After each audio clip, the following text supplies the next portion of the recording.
insane politics, progressive left, to believe that he is a victim. He wasn't a victim. He wasn't a victim. He was just a cunt. Now, Muslims are surprisingly open and honest in polls because they know they have nothing to fear from the government who welcome them with open arms. I want to quote from a Pew Global poll from 2013 about attitudes in Islamic countries.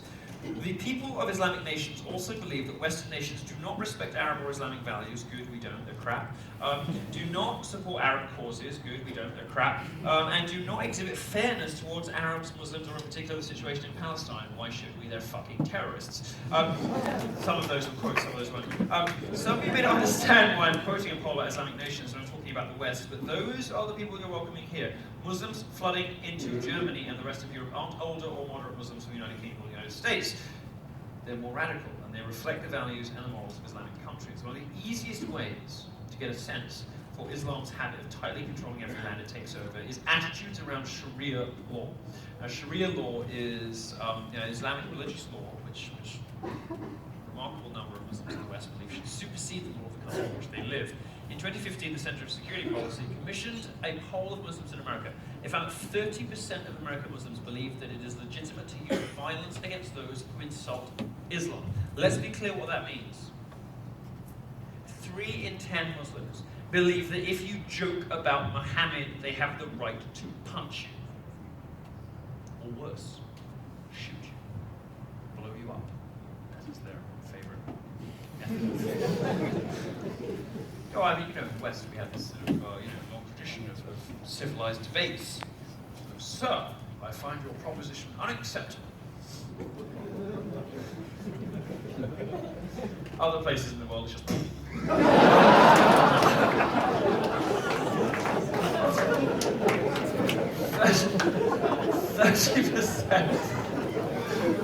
30%, not of Muslims in Saudi Arabia, not of Muslims in Aleppo, not of Muslims in anywhere else that you might have dimly heard of, that you might vaguely be aware of, but Muslims here, 3 in 10, believe that if you make a joke about Islam, they are justified in committing violent acts against you.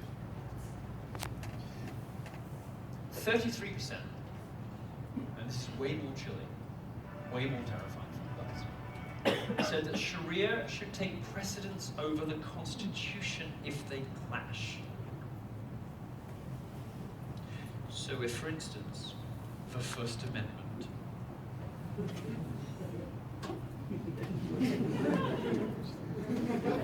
the First Amendment says you can be, do, and say whatever you want. But Sharia says, insult Muhammad and you die. 1 in 3 Muslims believe you should die. Here. Not in Saudi Arabia. Here.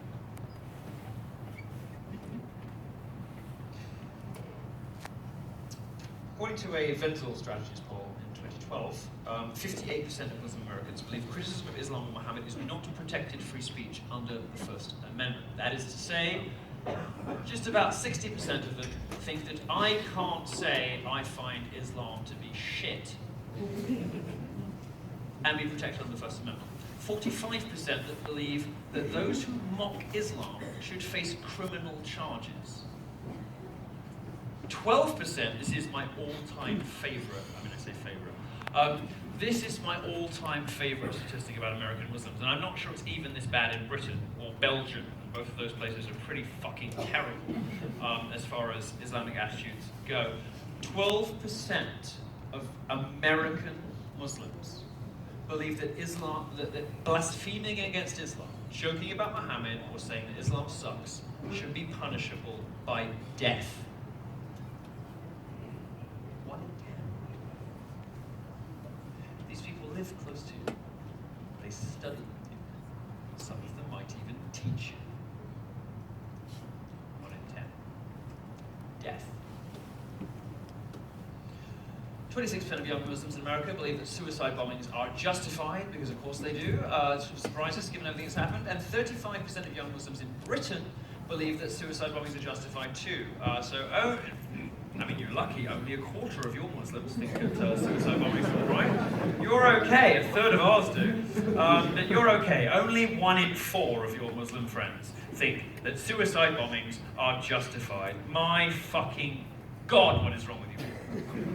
What is wrong with you people? You have not learned your lesson after 9/11. You have not learned your lesson after Orlando. You have not learned any of the lessons. These people have been perfectly happy to teach you. Obama's welcoming in 12.5 Syrian migrants. Not refugees, they're migrants. In the dying days of his presidency, when he knows he can sort of get away with anything because people are paying attention to Trump and Hillary. 12,500. Not even a start. Imagine what's happening in Canada. How easy it will be for them to get over the border. All right, now the most important part, if that wasn't all horrifying enough, 45% of Sharia supporters surveyed disagreed with the idea that Islamic law should apply only to Muslims. So, what this means is 45% of people who believe there should be Sharia law in the United States, it's half of them, every other one, who says that they like Sharia law, says that it shouldn't only apply to Muslims, it should apply to you too. So, women, could you stand up in the room, please? The girls, could you stand up? Lots of them. More women than are not in my talks. Are you assuming their gender?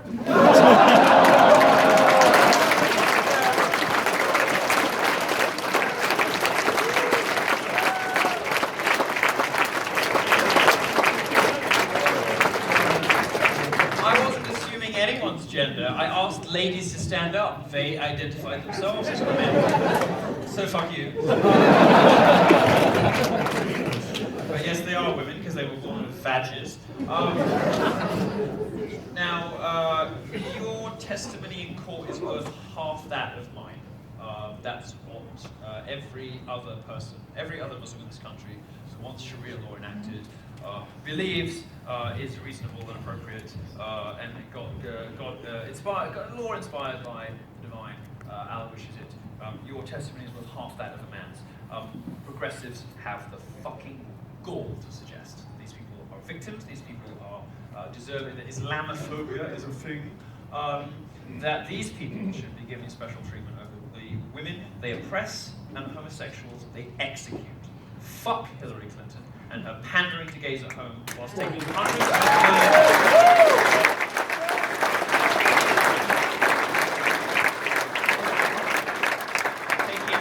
hundreds of millions of dollars from Saudi Arabia from people who believe this.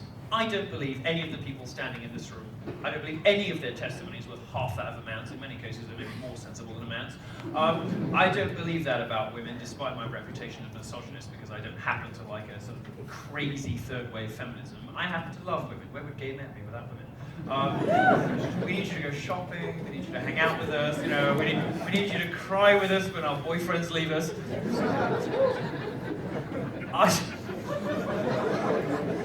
I've actually never been dumped, just to say. But people I've dumped have needed women. I don't believe that testimonies were half that of a man's. Nor do I believe that whipping and beating you is a perfectly reasonable response to bad behaviour. No. Nor do I believe that you should be stoned to death for fucking someone else. You can sit down, thank you so much.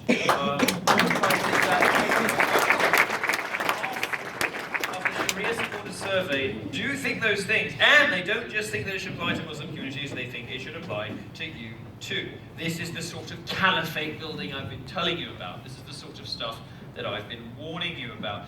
Now, you can kiss goodbye to your bacon, by the way, because people who believe that Sharia law should apply to everyone believe that this sort of stuff should not be available no matter what faith you are. The good news is that according to CNN, you know, if you want to sort of bring out your humanitarian instincts, the good news is that the only people coming here from Syria are needy women and children. The only people coming here from... No, they're not. They're all, I mean, you know, huge quantities of them, particularly in Europe, as we've seen in Germany, are 22-year-old men. They're coming over ready to fuck and fight. those are the immigrants that, the migrants that Europe is welcoming in. There's one hot one. I'm still not sure it's worth it. Don't believe the governments of Europe and the media. They can fake the news, but the pictures speak for themselves. Migrants are overwhelmingly fighting age men. Have you ever seen those pictures, by the way? I'm sorry I don't have one. You know, there's those pictures in the German press of families, and Swedish press too, of families who've taken in a sort of 24-year-old Syrian migrant, and you'll get this sort of, you'll get the husband who looks like, you know, cucked as fuck. Some sort of bespectacled dork blogger who's got sort of an improbably hot wife who's sitting there like, and in between the two of them, there's this like strapping 22-year-old Syrian. You're like, okay, I get it. Now I understand. That's good for you, love. The unfortunately vicious cycle we see with Muslim immigration is that young men are more radical, and they radicalize the young men already in the country. With a percentage of Muslims on welfare, they have nothing better to do with their time than plan how to install a Sharia-compliant culture. Turns out, far from when in Rome behaving as Romans do, when in Rome, Muslims rape everyone and claim welfare. Oh, come on.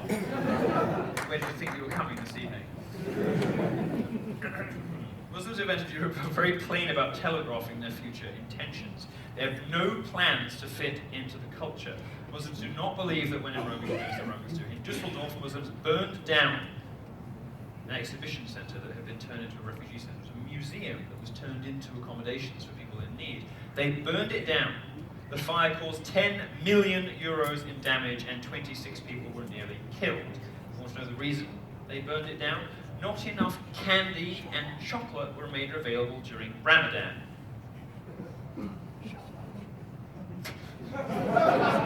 It's okay, you can laugh, it is funny. Nobody died. They don't just want to be taken and given a safe land to start a new life. They want to bend the knee of Western civilization the ways they always have, with swords and fire. The situation in Europe is grim. Rape gangs and crime in Germany, a total takeover in Sweden, no-go zones in Paris, and similar problems in London. As I wrote in the form, London is essentially lost. The natural question is, how's Europe responded? And the answers to that question are extremely troubling. These are the defense ministers of the leading European nations. These are the people charged with the safety and security of European countries. Yep, no fucking hope. It's like putting the army in Amy Schumer's hands. Barbie!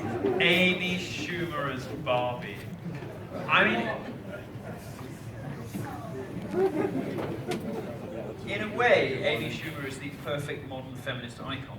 Sort of untalented, unattractive, fat, obnoxious cunt. But,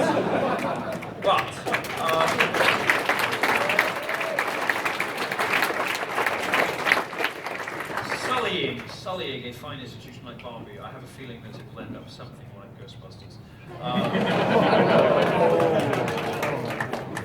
Yes, and I'm sure when it bombs at the box office, it will be the fault of anonymous internet misogynists. These are the people charged with the defense of Europe. She got something in her teeth. She has. Oh, no, just bad dentistry. One good thing about America. Right, Europe opened its doors wide to Islam. I wish we could just blame Angela Merkel, but it isn't just her. It's all the leaders of the European Union. Eastern Europe seems to be holding out. Maybe I should just move to Hungary. German court just ruled it could not. What? They did. And so they were told by Angela Merkel, you've got to take this many refugees, and Hungary just went.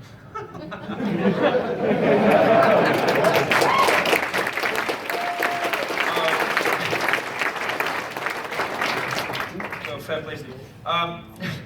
Hungary was, a German court just ruled that it could not deport a Muslim man to Hungary from Germany because they treat Muslims inhumanely. Good!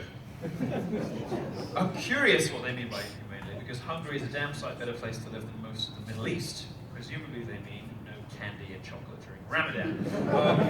My guess is they aren't offering third wives or free goats.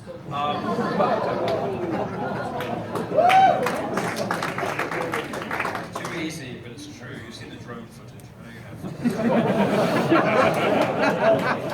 Perhaps Hungary has declined to make Jew hunting and apostate stoning national sports. Germany and other countries have argued that immigration is important to bring workers into the economy, but these men don't bring work skills, and they won't to your country either.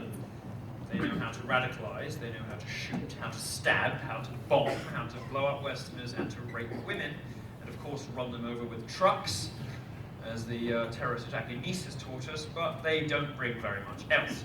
In fact, many of the words and actions of the leadership of Europe betray a sort of sick desire to end their own culture. It's really the only way you can explain it. They sort of hate themselves and their culture so much, like a BuzzFeed blogger. These guys are like, hey, straight white men are the worst thing to happen ever. Aren't you a straight? What is wrong with you? Male feminists, you know, this ugly disease. It's almost as bad. It just mystifies me how people can hate their own kind that much, hate themselves so much that they decide that cultural annihilation is an appropriate response to some sort of misguided global guilt over God knows what.